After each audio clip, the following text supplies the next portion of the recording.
নমস্কার বন্ধু, আমি সুমন বিশ্বাস। প্রতিদিন নয় আজও স্বপ্নিল বাংলা ক্লাসের পক্ষ থেকে সকল শিক্ষার্থী বন্ধুকে স্বাগত। দেখুন, আজও কিন্তু আমি সেই পুরোনো ধারাটাই বজায় রাখবো। সেদিক থেকে 2004 সালের মাধ্যমিকের কারকের প্রশ্নোত্তর, তোমরা জানো এর আগের দিন আমি 2003 সালে কারকের যে প্রশ্নোত্তর সেটা আলোচনা করেছি। 2003 সালে আমি মাধ্যমিক পরীক্ষা দিয়েছিলাম।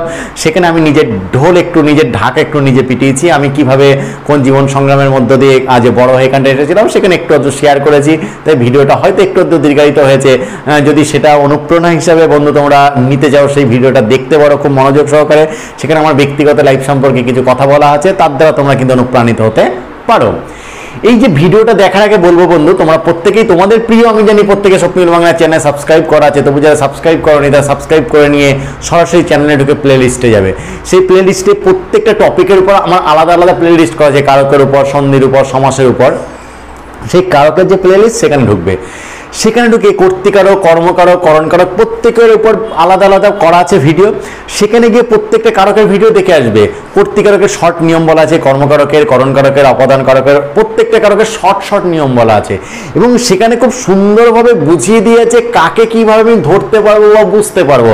সেইটা যদি দেখে আসো, তোমরা যদি ঠিকঠাকভাবে শিখে আসো, তবে আজকের এসব ভিডিওর সঙ্গে কিন্তু তোমাদের কোঅপারেট করতে কিন্তু সুবিধা হবে। আমি যখন এই প্রশ্নটা বলবো, উত্তর তোমরা মনে মনে তৈরি করে রাখবে। আমি যখন উত্তরটা বলবো তখন মিলিয়ে দেখবে না ব্যাপারটা মিললো কি মিললো না, তাহলে তোমাদের বোঝাটা ঠিকঠাক আছে কিনা। যদি তারপরেও সমস্যা থাকে আজকে তো আমি বুঝিয়ে দেবো, বিশ্লেষণ করবো, কিন্তু সেটা আগে একটু পড়া থাকলে তোমাদের সুবিধা। তাই অনুরোধ করছি বন্ধু, তোমরা আগের ভিডিওগুলো যেন দেখে নিও।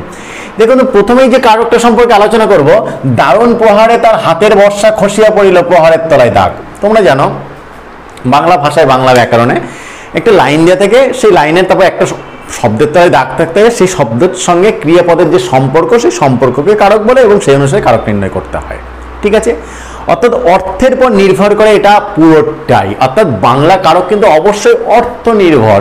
অর্থাৎ বাংলা কারক বলো, সন্ধি বলো, সমাজ বলো, অর্থ, যেন বাংলা ব্যাকরণ অর্থটাকে বিরাট বড় কিন্তু একটা প্রাধান্য কিন্তু দেয়। সেদিক থেকে দেখো বন্ধু, যে দারুণ প্রহারে তার হাতের বর্ষা খসিয়ে পড়ল। প্রহার আমি তোমাদের শিখিয়েছিলাম, দেখো বন্ধু, গিয়ে দেখে আসবে সেই ভিডিও বানা। এই যে দ্বারা, দিয়ে, কর্তৃক, এদের দিয়ে প্রশ্ন করে যদি উত্তর পাওয়া যায় করণ কারক হয়। কিংবা কান, তাস, বেত, বল এসবের তলায় দাগ থাকলে কিন্তু করণ কারক হয়। সরাসরি এটা যদি থাকে তাহলে করণ, না থাকলে ভাবে বুঝে নিতে পারলেও করণ। এই প্রহারে তার হাতের বর্ষা খসিয়ে পড়ল। প্রহারে মানে কি? প্রহারের দ্বারা। প্রহারে হাসের বর্ষা খসে মানে কি? প্রহারের দ্বারা। অর্থাৎ প্রহারের দ্বারা হাতের বর্ষা কিন্তু খসিয়া পড়িল। এই যে প্রহারের দ্বারা খসে পড়লো, তাহলে দেখো বন্ধু যে দ্বারাটা আছে, যেহেতু এই প্রহারের দ্বারা খসে পড়লো, তাই এটা চোখ বুঝে কিন্তু বন্ধু করণ কারক। যে কিসের মাধ্যমে হাতের বর্ষা খসে পড়লো? প্রহারের দ্বারা খসে পড়লো। এই যে দ্বারা, দ্বারা মানে কি বলতো বন্ধু? করণ কারক। এই যে দ্বারা দিয়ে কর্তৃক থাকলে করণ কারক হয়। তাহলে এই যে দারুণ প্রহারে তার হাতের বর্ষা খসিয়ে পড়লো, তার মানে কি? প্রহারের দ্বারা, তাহলে চোখ বুঝে করণ। এর প্রশ্ন হচ্ছে বিভক্তি। বিভক্তির ক্ষেত্রে দেখো বন্ধু, তোমাদের শিখিয়েছিলাম যে শব্দটা তলায় দাগ থাকবে, সেই শব্দটা শেষ বর্ণের সঙ্গে যেটা যোগ থাকে সেটা বিভক্তি। এবার যেটা যোগ থাকে মানে একটা নির্দিষ্ট জিনিস, সেটা কি কি? সেসব নাম বিভক্তি। যেমন এ, তে, অন্তস্থ, র, এর, কে, রে এসব যোগ থাকে। আর এসব না থাকলে কিন্তু শূন্য বিভক্তি কিন্তু হয়। তো দেখো যে দারুণ প্রহারে তার হাতের বর্ষা খসিয়ে পড়ল। প্রহারে তার মানে কি? প্রহারের দ্বারা তার হাতের বর্ষা খসে পড়লো। প্রহারে মানে কি? প্রহারের দ্বারা। ক্লিয়ার? তাহলে সেটা কি হয়ে যাচ্ছে বলো তো বন্ধু? করণ কারক। এর বিভক্তিটা দেখো, মেইন শব্দটা কি? প্রহার। মেইন শব্দটা কি? প্রহার, তার সঙ্গে কি যোগ আছে? এ। মেইন শব্দটা বন্ধু কি? প্রহার। মেইন শব্দটা কি? প্রহার, তার সঙ্গে কে যোগ আছে? এ। ক্লিয়ার?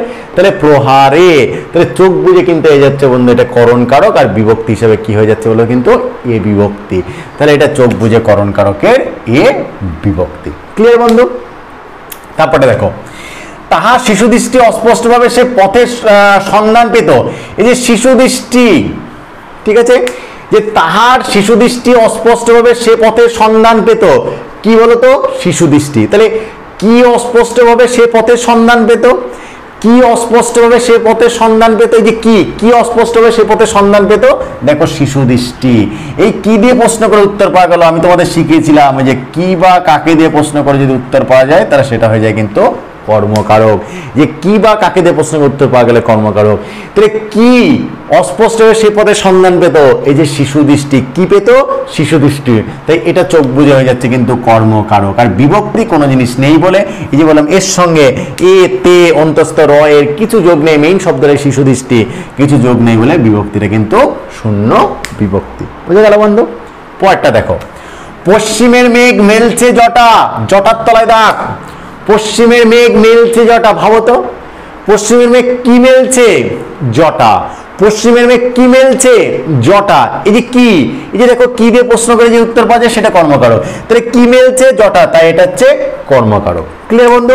এবার বিভক্তিটা দেখো, এই যে বিভক্তি মেইন শব্দটাই জটা, যে মেইন শব্দটাই জটা, তাহলে জটার সঙ্গে এতে কে কিছু যোগ আছে, না কিছু যোগ নেই, যেহেতু এর সঙ্গে কিছু যোগ নেই তাহলে এটা কিন্তু শূন্য, অর্থাৎ কর্মকারকের কিন্তু শূন্য বিভক্তি।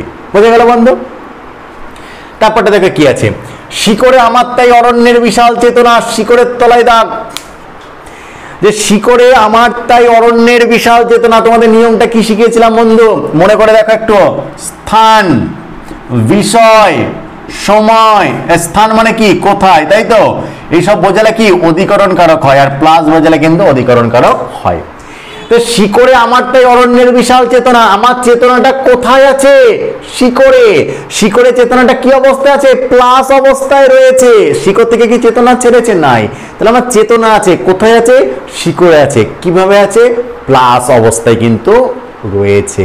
কিভাবে রয়েছে, প্লাস অবস্থায় কিন্তু রয়েছে। তাহলে এই যে শিকড়ে আমার তাই অরণ্যের বিশাল চেতনা কোথায় আছে, শিকড়ে আছে। কি আছে, চেতনা আছে। তাহলে কোথায় দিয়ে প্রশ্ন করলে কিন্তু বন্ধ হয়ে যাচ্ছে কিন্তু অধিকরণ কারক। এই কোথায় দিয়ে প্রশ্ন করলে কি হচ্ছে, অধিকরণ কারক। তাহলে এটা চোখ বুঝে হয়ে যাচ্ছে কিন্তু বন্ধু অধিকরণ কারক। আর বিভক্তিটা মেইন শব্দটা কি দেখো, মেইন শব্দটা কিন্তু শিকড়, তার সঙ্গে বিভক্তি কি আছে বলো তো বন্ধু, এ বিভক্তি। মেইন শব্দটা শিকড়, তার সঙ্গে বিভক্তি কি আছে বলো তো বন্ধু, এ বিভক্তি। তাই এটা হয়ে যাচ্ছে কিন্তু অধিকরণ কারকের এ বিভক্তি। ক্লিয়ার বন্ধু? তারপরটা দেখো, পায়ে ধরে কি জানি কুম্ভীরে যাবে লয়ে, এই দেখো কুম্ভীরের তলায় দাগ। যে পায়ে ধরে কি জানি কুম্ভীরে যাবে লয়ে, কুম্ভীরের তলায় দাগ। কার তলায় দাগ, কুম্ভীরের তলায় কিন্তু দাগ। যে পায়ে ধরে কি জানি কুম্ভীরে যাবে লয়ে, কুম্ভীরের তলায় দাগ দেওয়া আছে, কি কারক। দেখো কি শিখিয়েছিলাম বন্ধু, একটু মনে করে দেখো তো। যে কে বা, এই যে কে বা কারা দিয়ে প্রশ্ন করে যদি উত্তর পাওয়া যায় তাহলে সেটা কর্তৃকারক হয়। যে কে বা কারা দিয়ে প্রশ্ন করে যদি উত্তর পাওয়া যায় তাহলে সেটা কিন্তু কর্তৃকারক হয়। তাহলে দেখো যে পায়ে ধরে কি জানি কুম্ভীরে যাবে লবে, কে নিয়ে যাবে বলো তো, একটু ভাবো। কে নিয়ে যাবে, কুম্ভীর। কে নিয়ে যাবে, কুমির। কে নিয়ে যাবে, কুমির। তাহলে কে দিয়ে প্রশ্ন করে উত্তর পাওয়া যাচ্ছে না, বা নিয়ে যাওয়ার কাজটা কে করছে, কুমির। কিংবা বাক্যে যে কাজ করে সে কি, কর্তা। তাহলে নিয়ে যাওয়ার কাজটা কে করছে, কুম্ভীর করছে। তাহলে কুম্ভীর এই বাক্যে কি, কর্তা। তাহলে চোখ বুঝে দেখো বন্ধু, এটা হয়ে যাচ্ছে না কর্তৃকারক। এটা কি কারক হয়ে যাচ্ছে বলো তো বন্ধু, চোখ বুঝে হয়ে যাচ্ছে কিন্তু এটা কর্তৃকারক। আর বিভক্তির ক্ষেত্রে এই যে কুম্ভীরে, মেইন শব্দটা কি, কুম্ভীর। মেইন শব্দটা কি, কুম্ভীর। তার সঙ্গে কি বিভক্তি যোগ আছে, তার সঙ্গে কিন্তু এ বিভক্তি কিন্তু যোগ রয়েছে। তাই কুম্ভীর এ হয়ে গেল, তার সঙ্গে কি বিভক্তি যোগ আছে, এ, তাই হয়ে গেল কুম্ভীরে। তাহলে অর্থাৎ এটা কর্তৃকারকের কিন্তু এ বিভক্তি। বুঝে গেল বন্ধু? তারপর দেখো, রাজপুত্রে নিশ্চয় প্রতীতি হইল, প্রতীতির তলায় দেখ। খুবই প্রিয় শব্দ মানে একটা প্রতীতি, আমার বাড়ির নামটাও রেখেছি বন্ধু প্রতীতি। প্রতীতি মানে একটা বিশ্বাস, একটা অদৃশ্য ভালোবাসা, দেখা যায় না অথচ আছে, এই জিনিসটাকে প্রতীতি বলা হয়। এই ভালোবাসা কেউ দেখতে পারো, না আছে, এটা প্রতীতি। সূর্যের আলো কেউ দেখতে পারো খোলা চোখে, না আছে, এটা প্রতীতি। ঠিক আছে, এই যে প্রতীতি। তাহলে রাজপুত্রের নিশ্চয় প্রতীতি হইল, প্রতীতি কি হইল, রাজপুত্রের প্রতীতি হইল। রাজপুত্রের কি হলো, প্রতীতি হইল। তাহলে এই যে কি দিয়ে প্রশ্ন করে যদি উত্তর পাওয়া যায় সেটা কি কারক হয়, কর্মকারক। তাই বন্ধু এটাও কিন্তু কর্মকারক। আর মেইন শব্দটাই কিন্তু প্রতীতি, মেইন শব্দটাই কি বন্ধু, প্রতীতি। মেইন শব্দটা প্রতীতি বলে এর বিভক্তিটাও কিন্তু শূন্য, অর্থাৎ কোনো বিভক্তি কিন্তু চোখ নেই। তো এই পড়ার মাঝে বন্ধুদের একটা কথা বলে রাখি, এই যে শিক্ষা, এই শিক্ষাটাকে প্রত্যেকে দৌড়ে দৌড়ে পৌঁছে দেয় কিন্তু একটা পুণ্যের কাজ। তাই বন্ধু আমি তোমাদের অনুরোধ করব, যারা এখনো পর্যন্ত এই স্বপ্নিল বাংলা চ্যানেলটাকে সাবস্ক্রাইব করেনি তারা সাবস্ক্রাইব করে নিয়ে পাশে থাকা বেল আইকনটাকে প্রেস করে দেবে সবার আগে সমস্ত ভিডিওর আপডেট পেতে। কেননা আমি যেদিন যেভাবে নিত্য নতুন ভিডিও আপডেট করব সঙ্গে সঙ্গে তোমাদের ফোনে অ্যালার্ট হয়ে যাবে, তখন তোমরা কিন্তু সেটা দেখে কিন্তু নিজেদের কি সমৃদ্ধ করতে কিন্তু পারবে।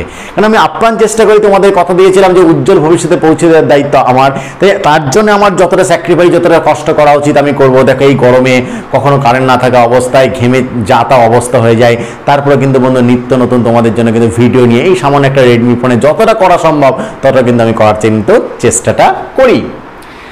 তারপর দেখো রোজই মনে করি, এই রোজির তলায় দাগ, অবশ্যই শ্রুতি তোমায় মনে করি রোজই। হ্যাঁ, এই যে প্রত্যেকটা মুহূর্তেই তোমাকে মনে করি, রোজ একটা সময়, রোজ একটা সময়, প্রতিদিন, প্রতি মুহূর্তে, প্রতিক্ষণে, প্রতি সেকেন্ডে, প্রতি মাইক্রো সেকেন্ডে, প্রতি মিলি সেকেন্ডে যত হয় নিম্নমানের নামতে নামতে প্রত্যেক মুহূর্তেই তোমাকে মনে পড়ে, তোমাকে মনে রাখি। এই যে মুভমেন্ট, এই যে সময়, দেখো একটু আগে বন্ধু তোমাদের বলেছি স্থান বিষয় সময়তে প্রশ্ন করে উত্তর পাওয়া গেলে অধিকরণ কারক, এবং অধিকরণ কি প্লাস অবস্থায় থাকে, জুড়ে থাকে। তাহলে দেখো রোজই মনে করি, রোজ তাহলে সময় অধিকরণ কারক, এবং রোজ সময়টা কিন্তু আমার সঙ্গে লেগেই আছে, মনে করাটা আমার সঙ্গে কিন্তু শ্রুতি সর্বদাই রয়েছে। ক্লিয়ার? তাই এটা কিন্তু চোখ বুঝে বন্ধু কি হয়ে গেল বলো তো বন্ধু, অধিকরণ কারক। এর বিভক্তিটা কি? বিভক্তি মেইন শব্দটাই তো রোজই, মেইন শব্দটাই তো রোজই, তাহলে তার সঙ্গে কি কোনো বিভক্তি যোগ আছে?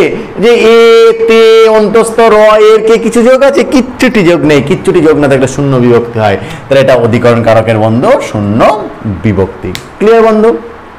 তারপর দেখো দাওনা ঠাকুর মশাই কাহন্দই ধার, এই ঠাকুর মশাইয়ের তলায় দাগ। তোমরা জানো শরৎচন্দ্রের বিখ্যাত গল্প মহেশ গল্প থেকে নেওয়া হয়েছে, বিখ্যাত আমার বিভৎস ফেভারিট একটা গল্প, এবং আমার মনে পড়ে যাচ্ছে এই ফেভারিট গল্প আমি যখন সম্ভবত তোমার কলেজের ফার্স্ট ইয়ারে পড়ি, তখন আমি যখন 9-10 ছেলে মেয়ে পড়াতাম, আমি মহেশ গল্পটা পড়াচ্ছিলাম একদিন, মানে এত সুন্দরভাবে পড়াচ্ছিলাম আমি জানি না, আমার ভাই ভিতরে ঘরে বসেছিল রিপন বিশ্বাস, ও আমার পড়ানো দেখে ও ভিতরে বসে কেঁদে দিয়েছে, এবং রীতিমতন ফিদা সেদিন, মানে এমন পড়িয়েছে আমি নিজেও জানি না আমি এত ভালো পড়িয়েছি, কিন্তু ও ভিতরে বসে কেঁদে ও ফিদা হয়ে গেছে।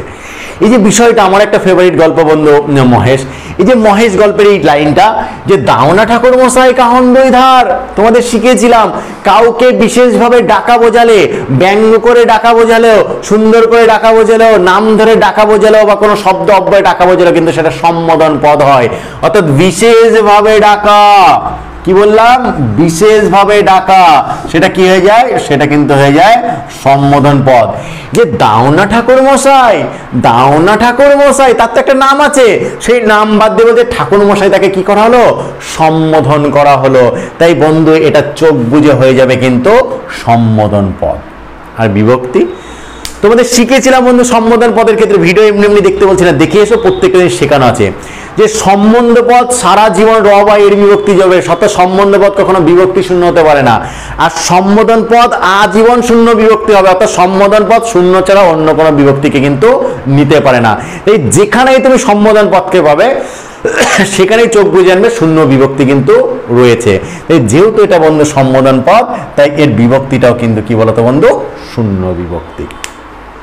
দেখুন এই কারক তোমরা হচ্ছে 8-এ পাঠ্য, ক্লাস 10-এ পাঠ্য, আর কোথাও পাঠ্য নেই, কলেজে একটু পাঠ্য, চাকরি পরীক্ষায় পাঠ্য। দেখো বন্ধু এইসব নয়, সমস্ত জায়গা পাঠ্য। আজ ব্যাকরণটা এখানে পাঠ্য, কাল সেখানে পাঠ্য, আজ ওখানে পাঠ্য, কাল ওখানে পাঠ্য, বা এসএসসি পরীক্ষা, এমএসসি পরীক্ষা, ক্লাস 10-এর পরীক্ষা, তারপর আমার হচ্ছে 8-এর পরীক্ষা, প্রত্যেক জায়গাতে পাঠ্য আছে। বিভিন্ন কম্পিটিশন পরীক্ষায় পঞ্চায়েতে পাঠ্য আছে, কোর্টে পাঠ্য আছে, কিংবা বাংলা গ্রামার একটা গুরুত্বপূর্ণ জিনিস, বাঙালি হিসেবে বাংলা গ্রামার যেন মানে হতে পারে, আর গ্রামারটা যদি তুমি না জানো তোমার বাকি পড়াশোনাটা পুরো দই আর দই, বাংলা জানার কোনো মানেই হয় না।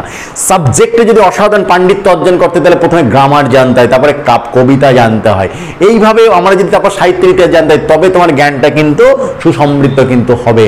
তাই প্রত্যেকে বলি বন্ধু অন্তত গ্রামারটা তো মুখস্থ জিনিস না, এটা বোধস্থ বুদ্ধির জিনিস, বোঝার জিনিস। তাই যে যতটা পারবে খুব সুন্দরভাবে ভালোভাবে কিন্তু বুঝে নেওয়ার কিন্তু চেষ্টা করবে, এতে উপকারটা বন্ধু তোমাদেরই হবে। পরটা দেখো কি আছে, গৌরবীর চোখ জলে ভরে গেল, গৌরবীর চোখ জলে ভরে গেল। ভাবো মনে পড়ছে কি শিখিয়েছিলাম?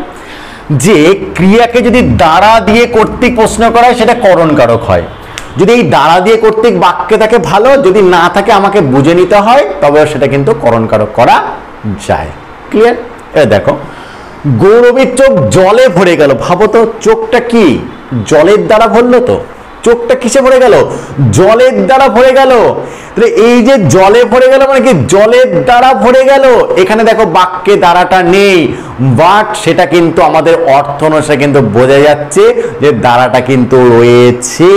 তাহলে এখানে দ্বারাটা বাক্যে না থাকলেও অর্থ অনুসারে বন্ধু চোখ বুঝে বুঝতে পারছে কিন্তু এখানে দ্বারাটা কিন্তু রয়েছে। তাই যেহেতু দ্বারা দিয়ে প্রশ্ন করলে করণ কারক হয়, তাহলে চোখ বুঝে কিন্তু এটা করণ কারক। এর প্রশ্ন বিভক্তি। যে বিভক্তিটা আমার কি হবে? দেখো বন্ধু বিভক্তিটা কি হবে একটু ভাবো। মেইন শব্দটা কি? মেইন শব্দটা কিন্তু জল। মেইন শব্দটা কি? মেইন শব্দটা কিন্তু জল। তাহলে মেইন শব্দটা যদি জল হয় তাহলে তার সঙ্গে জলে তাহলে কি যোগ আছে? এ বিভক্তি যোগ আছে। মেইন শব্দটা যদি জল হয় তার সঙ্গে এ, তাহলে তবে জলে, তাহলে এটা কিন্তু হয়ে যাচ্ছে করণ কারকের কিন্তু কি বিভক্তি বলতো বন্ধু? করণ কারকের কিন্তু এ বিভক্তি। অর্থাৎ গৌরবীর চোখ জলে ভরে গেল মানে হচ্ছে জলের দ্বারা ভরে গেল, তাই এটা হয়ে যাচ্ছে কিন্তু করণ কারক। দেখো বন্ধু এই যে 2004 দেখো শেষ কোশ্চেন যেটা ছিল সেটা কি? যে শিশুটি কোথায় গেল? কার তলায় দাগ? শিশুটির তলায় দাগ। শিশুটি কোথায় গেল? কার তলায় দাগ? শিশুটির তলায় দাগ। এবার দেখো তোমাদের শিখিয়েছিলাম, কি শিখিয়েছিলাম বলতো বন্ধু? যে কে বা কারা দিয়ে প্রশ্ন করলে কর্তৃকারক হয়, বা বাক্যে যে ক্রিয়াটা কমপ্লিট করে সেটা কর্তৃকারক, যে ক্রিয়াকে নিয়ন্ত্রণ করে সেটা কি? সেটা হচ্ছে কর্তৃকারক। ক্লিয়ার বন্ধু? তাহলে দেখো সেটা যদি কর্তৃকারক হয়, যে শিশুটি কোথায় গেল, এখানে কার যাওয়ার কথা বলা হয়েছে? শিশুটির। এখানে কার যাওয়ার কথা বলা হয়েছে? শিশুটির। তাহলে কে কোথায় গেল? শিশুটি। কে কোথায় গেল? শিশুটি। এই কে দিয়ে প্রশ্ন করে উত্তর পাওয়া গেল বলে এটা কিন্তু কর্তৃকারক। আর বিভক্তি যে টিটা খানিখানা এগুলো কিন্তু নির্দেশক, এগুলো কিন্তু বিভক্তির কাজ করে না। শিশুটি এখানে টি নির্দেশক, কিন্তু নির্দেশকের সঙ্গে তো কারকের বিভক্তি কোনো সম্পর্ক নেই, আমাকে বিভক্তি করতে বলেছে, তাই টি তো কোনো বিভক্তি নাই। তাই টির যদি কোনো বিভক্তি না হয় তাহলে বিভক্তির ক্ষেত্রে আমাকে কি লিখতে হবে? শূন্য বিভক্তি। দেখুন 2004 সালে আমার পরের বছর এই 10টা কারক কিন্তু মাধ্যমিকে এসেছিল। আশা করছি বন্ধু আজকের ক্লাসে 2004-এর 10টা কারকের উত্তর কেন হবে, কেন আমি করব, যুক্তিটা কি, তার বিভক্তি কেন করব, বিভক্তি করার যুক্তিটা কি, প্রত্যেকটা বিষয় খুব সুন্দরভাবে খুঁটিনাটিভাবে ভেঙে তত্ত্ব সহকারে বোঝাতে পেরেছি।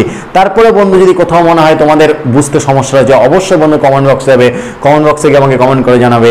আজকের ক্লাসটা এই পর্যন্তই। নমস্কার বন্ধু।